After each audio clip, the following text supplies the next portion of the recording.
Well, back when time had only just got going, really, the skies were dark and there was nothing in existence. The sun and moon were created and they gave light to the void. They travelled together. They were very much in love. They lived as man and wife. And as will so often happen in that case, they had a child. They had a daughter, Hare, and they thought she was the most wonderful thing ever. And her mother, Sun, said, "I have gifts for you, daughter. I will give you a name, Celestial Hare, and your fur shall be of gold and silver." And her father, the Moon, said, "I too have gifts for you, daughter. I shall give you life eternal here with us in the skies. And the other gift that I shall give you is, wherever you put your paw, you will create a star." Now we know they travelled widely and for a long time, because if you look up on a clear night, there are so many stars, it's almost impossible to count them. I say almost, I think it's impossible to count them. And the three of them lived together happily for many, many years. But eventually, Sun and Moon noticed that Celestial Hare was growing up. She was becoming a young lady rather than a girl. So they decided to find a suitable husband for her. And they started looking among the stars that had been created, trying to find the right person. Of course, Celestial Hare knew none of this, but she was divinely happy, and she sang a great song of her joy. Her song of joy filled the skies, and her parents smiled to hear it. But they weren't the only people who heard it, for down below, Earth heard the song of joy, and he looked up, and he saw Celestial Hare, and he fell head over heels in love with her. And he sang a song in turn, a song of yearning, a song of unrequited love. Celestial Hare, hearing the song, looked down, and she saw Earth, and she too fell in love.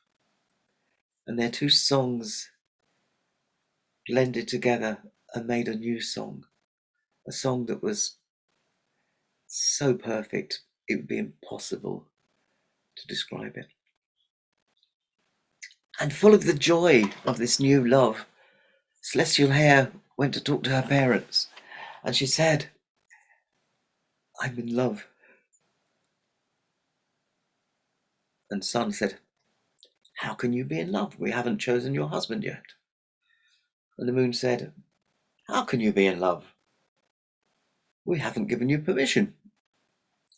And Celestial Hare laughed and said, "I can't help any of that. I am in love, and I intend to marry my love." The Moon grew cold and said, "Who is this love of yours?" The Celestial Hare said, "It's Earth." The Moon said, "You cannot marry this sublunar clod. He is dull. He emits no light." And Sun was incandescent. She said, "You will not marry someone who we have not chosen." And Hare was really upset and dispirited. She had thought, as she loved Earth so much, her parents would love Earth too. But they didn't.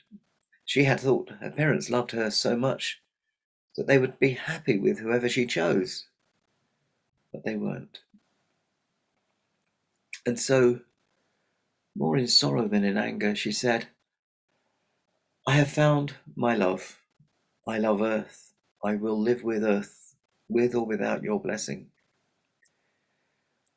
And Sun said, if you live with earth, I will take away your name. You will no longer be Celestial Hare. You will just be Hare. And I will take away your fur of gold and silver.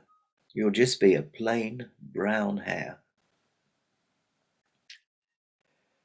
And the moon, he sighed and said, and I think I'll have to take away your other gifts too. You will no longer have life eternal, and your paw will no longer create stars.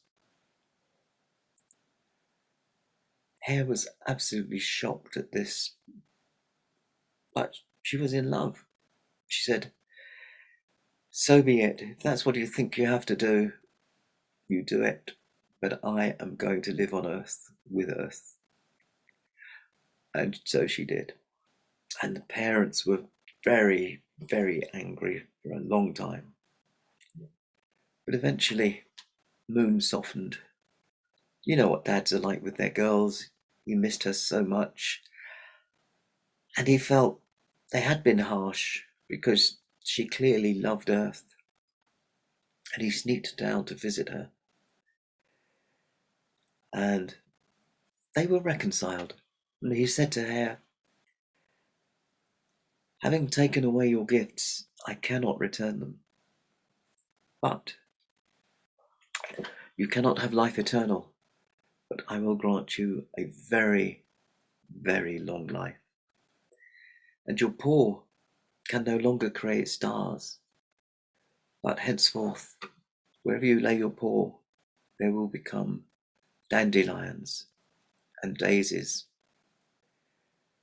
And I think you would agree, we can see that he did a very good job, and she lived for many years, because if you go out in the spring and summer, there's daisies and dandelions all over the place.